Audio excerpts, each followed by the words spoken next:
Hello, in this video we will discuss about the sport and movement in animals. So basically the sport and movement in animal due to the muscle and skeleton. But here we will just understand the overview of the sport and movement in animals. So the skeletal system provides support, protection and movement. So here in this video we will just understand the skeletal system and their types. So the function of the skeletal system is the provide support, shape, protection, movement, and mineral homeostasis in the form of mammals and the blood cell production. So in this way, if we will discuss about the mammals, so in this video we will discuss the human. So here is the skeletal system is basically the three type. These three types is the hydrostatic skeleton, exoskeleton and endoskeleton. So the hydrostatic skeleton means the fluid filled cavity are present.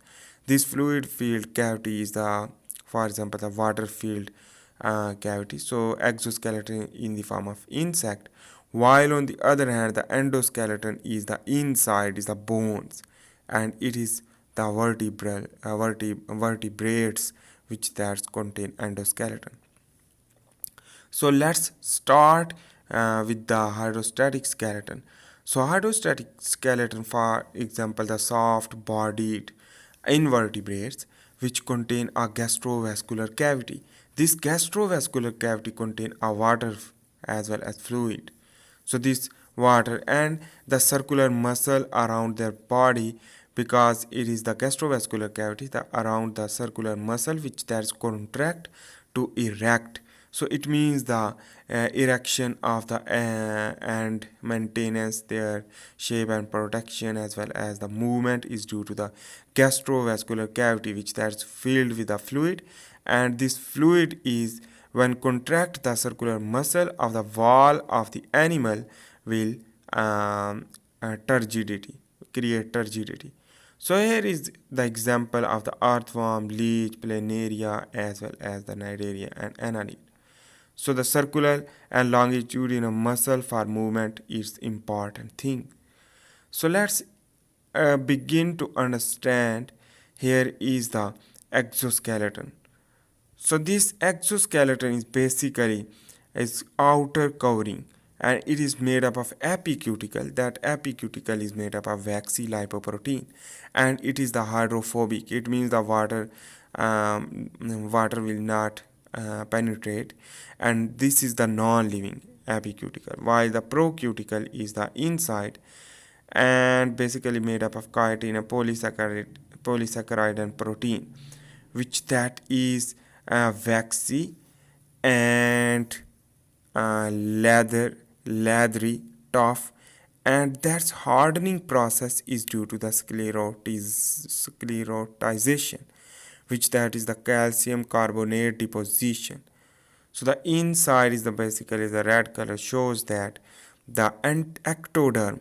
It means the ectoderm produce the epicuticle and procuticle, which that is periodically shedding is known as the ecdysis in the presence of hormone ecdysone.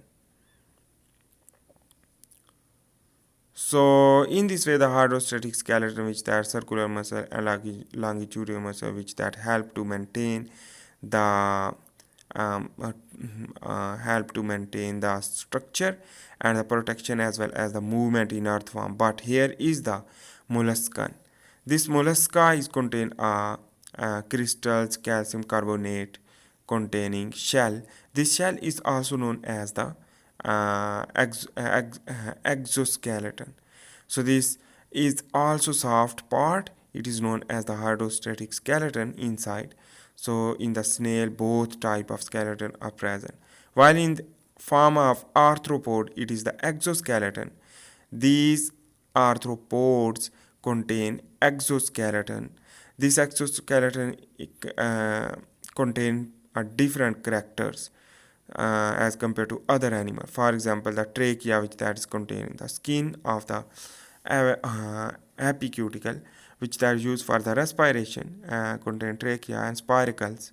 So here is the joint relaxed contain muscle and articulation with the muscle attachment inside to looking like this, and this is used for the flexible and thin ridges are present, and there's thin and flexible invagination which that is used for the movement of muscle, movement of the leg, for example. So here is the brittles. So the brittles is basically contain sensilla. These sensilla are present in the several body points, several body origins, which that is used for the vibration, touch, etc. It means it is the sensory reception, sensation of the vibration or something. So that is the joint are present in the case of thin, soft, flexible. But here is we will discuss about the eyes.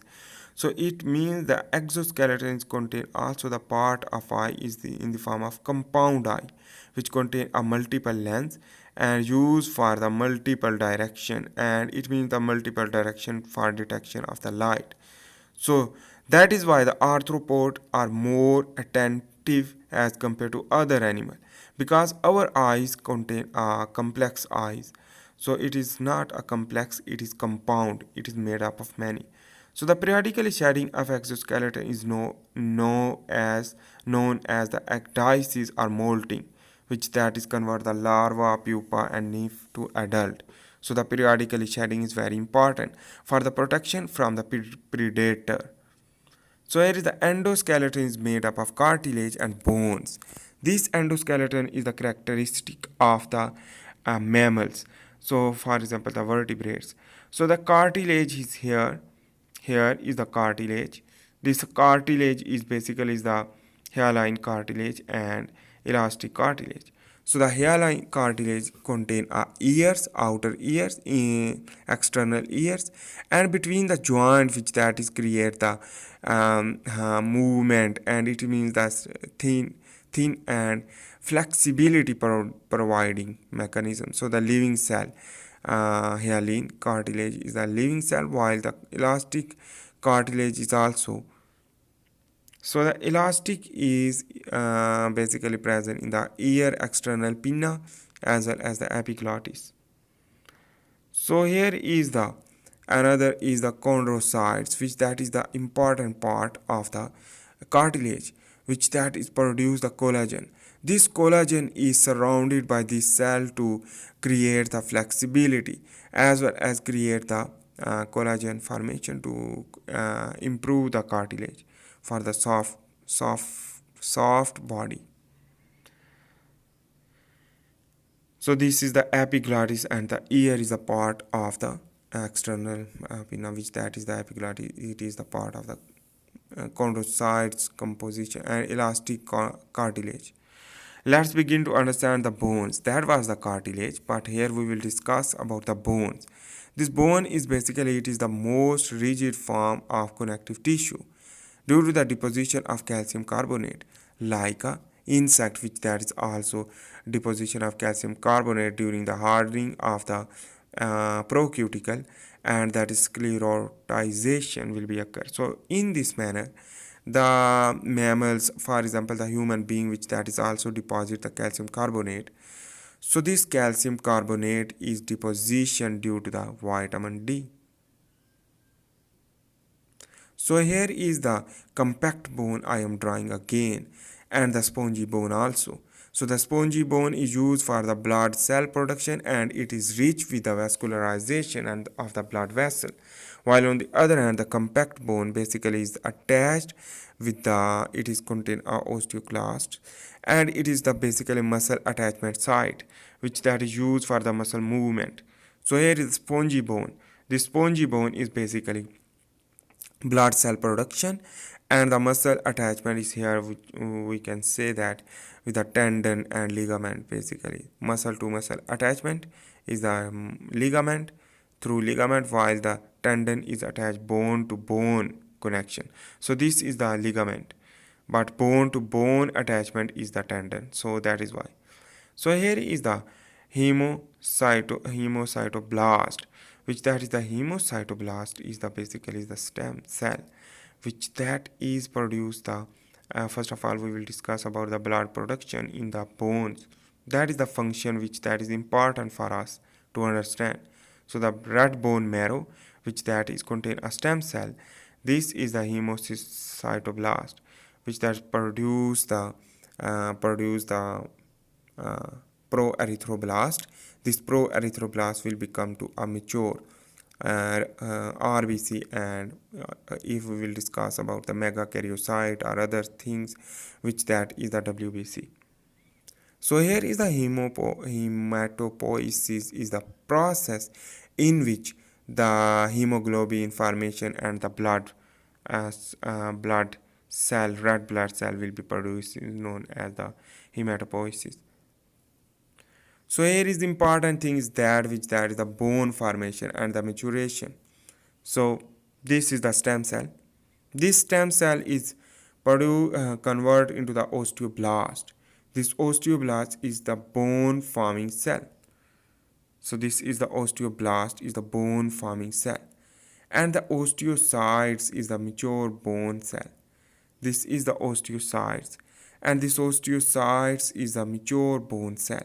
This after the deposition of the calcium, as well as the in the presence of vitamin D, which that is deposition of the calcium to convert the osteoclast. Basically, the osteoclast is the bone dissolving cell. It means the dissolving into the bone. So the cartilage is very important to convert early in development, to convert the cartilage, and this cartilage which will ultimately convert into the bones, which that is the compact bone or osteoclast. So this was the overview about the bone formation and their skeletal system, hydrostatic skeleton system, and the exoskeleton system and endoskeleton system. Endo mean inside, exo mean outside, and hydro mean the water. So an important thing is that the skeletal system is basically made up of in the form of, if we will discuss about the mammals, it's contain a axial skeleton, axial and appendicular skeleton, which that is may appear the appendages, and axial skeleton system, which that provide the axis of the bones, basically the skull, ribs, and vertebral column, while on the other hand the appendicular skeleton, which that is contain are two types, pectoral girdle and pelvic girdle. It means the pectoral girdle contain a forelimb, while the pelvic girdle contain a hind limb, which that is used for the movement by the attachment of the muscle. So important thing is that we should need to understand, and we will discuss the sport, movement, locomotion, skeletal muscle give the ability to mobility animals, for animals and survival. So the next video we will discuss about the muscle movement and the sarcomere, etc., etc. So thanks for watching.